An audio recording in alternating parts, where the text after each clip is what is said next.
body day. Am I doing that again? That's one of those exercises that, because we do a lot of pull downs, because we do a lot of rows, because we do a lot of the same movement patterns, people will say that frequently. Am I doing that again? Didn't we just do that? So I'm going to give you 3 different versions of 3 upper body exercises, and I'm going to break them down so that if the exercise variation is easy for you, you can make it harder, and then if it's difficult, we're going to make it easier to accomplish the mission. I don't mean easier from an intensity perspective, but easier to accomplish the mission. So let's start with the overhead press. I have my set of dumbbells here. I'm actually going to say this. I don't think if you're doing a dumbbell overhead press, you should be doing, for the first time, you should be doing both at the same time. Controversial take, but that's what I'm going to say. Here's the version though that I want you to do. So you're going to be on one knee, okay? And then we're going to grab that dumbbell and learn about this elbow. What's so important about this elbow? Well, elbow needs to stay underneath your wrist. Why? Because this is a problem on the elbow on the outside. This is a problem on your shoulder because the elbow's on the inside. We want alignment, okay? When I press this dumbbell to the ceiling, what I'm looking for is not just that path, right? But also the rib cage and the following of the rib cage, right? Meaning the exercise should be tempting, but not letting that rib, see that rib, happen. So we want to keep the ribs down as you press. So the overhead press as a standalone exercise, haha, pun intended, should be done from the half kneeling position. For most people, it's going to be easier to wait. Hey, where do my elbows go? You want to start off with a barbell shoulder press? I wouldn't. I think this is the best way to go. Now, let's say you have that mastered. I'm going to give you the next version, which is the standing dumbbell overhead press with 2 dumbbells. So as a review, when we press overhead, and I'll tell you why I like this in a second. When you press overhead, we're going to look for that same elbow angle, elbow underneath the knuckles, knuckles pressing to the ceiling, okay? Getting full extension at the top. There is no need to click. If I see you click, you're going to automatically get shoulder impingement. You're welcome. I'm just kidding.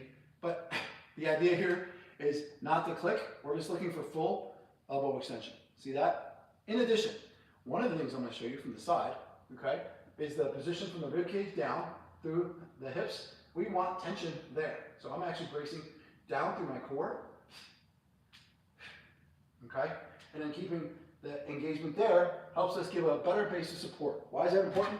Well, the more concrete you have here, the less wobbly it's going to be up here. I also think that force generation and learning how to press into the ground is a good athletic move because then you're learning how to connect your feet to your hands.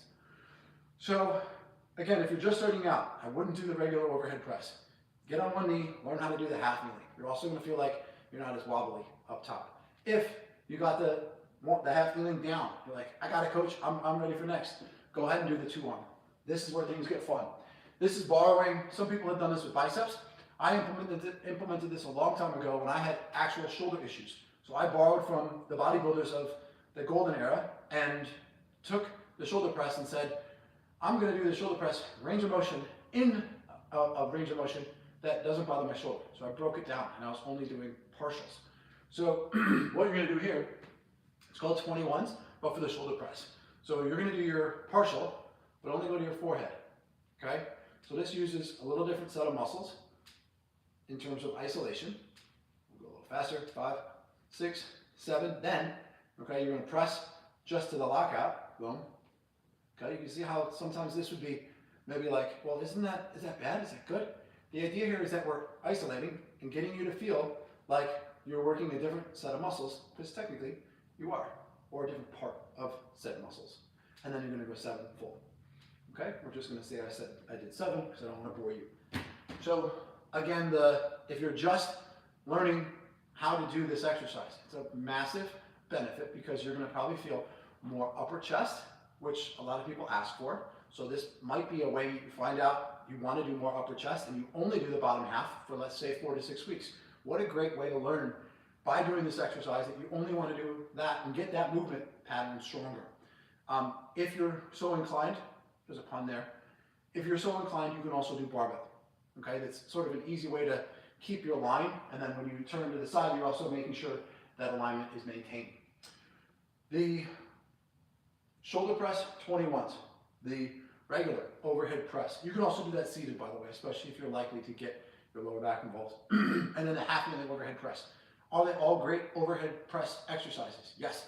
Do they all accomplish shoulder pressing, which is a vertical push, and that movement pattern, which we treasure so dearly, and it trains the shoulders, it trains the triceps, it trains the core, all of those things. And there's a lot of different versions. I do the kettlebell half kneeling overhead press, bottoms up. I do the half kneeling landmine. The version doesn't matter. Like, we're looking to accomplish a press overhead because it's probably one of the more functional exercises out there. That's our press. Now we're going to press on to the wide grip lat pull down as a vertical pull. So I'm balancing out in the same workout pattern. Kind of check this off, right? I'm not a bodybuilder. I'm not training, muscle groups 5 days a week, but I'm going to do a wide grip lat pull down. So the exact opposite pattern, and I'm going to review some of the tips and tricks for you on just that pattern. I'm also going to use it from the half kneeling position, not just because we have it, but I actually like it. You can also do it from the seated. I can pull the ball or the box and have you sit on it. Now, when you do the pull down, okay, a couple things here. So number one is we're going to follow that same thought. No, right? See my shoulders, how far ahead of me they are? That looks really uncomfortable. And I got to tell you, it is. When you pull, I almost want you to pull your chest to the bar so that you're driving your elbows back behind you. Okay? Notice that I'm not leaning. We're going to get there and why we do that in a second. But so from here, get the elbows down. Okay? Look at that alignment. Elbows underneath the knuckles. Where have I heard that before? Right? So these patterns tend to repeat themselves. And people might be like, yeah. But it's really important, right? So the wide grip lat pull down, when we do the wide grip, it's a different plane of motion than the close grip, okay, like a chin up, but it's useful nonetheless. As I build into learning the lat pull down, another way we can make this harder or easier, okay, is the easier, right, is that if somebody's struggling with getting into that position, I would say get them standing and do more of a 45-degree, right? So you're going to be right here and then just get this pull down. Okay, it's sometimes just an easier angle. When I say easier angle, I'm not just talking about lower body, I'm talking about on the shoulder, right? So if they don't have the ability to get their shoulder in the range of motion all the way above their head, I'm not going to load it. I'm going to actually say, I'm going to take what you can get, right? And I'm going to start at 45 degrees. Okay, this could be for somebody with neck, this could be for someone with shoulder issues. But if they can't get their arm all the way above their head, I'm definitely not going to load it. We probably wouldn't have done the first exercise, to be honest. So we already know that that's okay. But that is an option. So for people that are struggling with that, just do what's called a 45-degree pull down. Now, this is my favorite. This is the way we're going to make it harder. This is one of my favorite back exercises because it's so unique.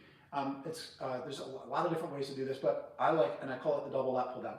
What you're going to do is basically pull the bar down to your chest the same way you did before. However, once you get there, you're going to hold the bar in place and then pull back from it and then do what's essentially a row. So it's called the double lat pull down, but it's essentially a pull down and a row. So here we go. I'm doing a lat pull down, pull, push myself away. Here's a lean back, squeeze. Get all the way up, okay? Pull, okay? Lean back, so that bar stays put, and then all the way up. Now, if you're like, wait, I've seen this before. There's a gymnast move that's very similar, okay? So again, pull down. I'll show you what the other side looks like. Okay, to keep that bar in place, and then pull. So a lot more back tension, okay? And then pull, and then pull. Okay, so again, very, very unique exercise, challenging, but not overwhelming on the complexity where you're like, what am I doing again?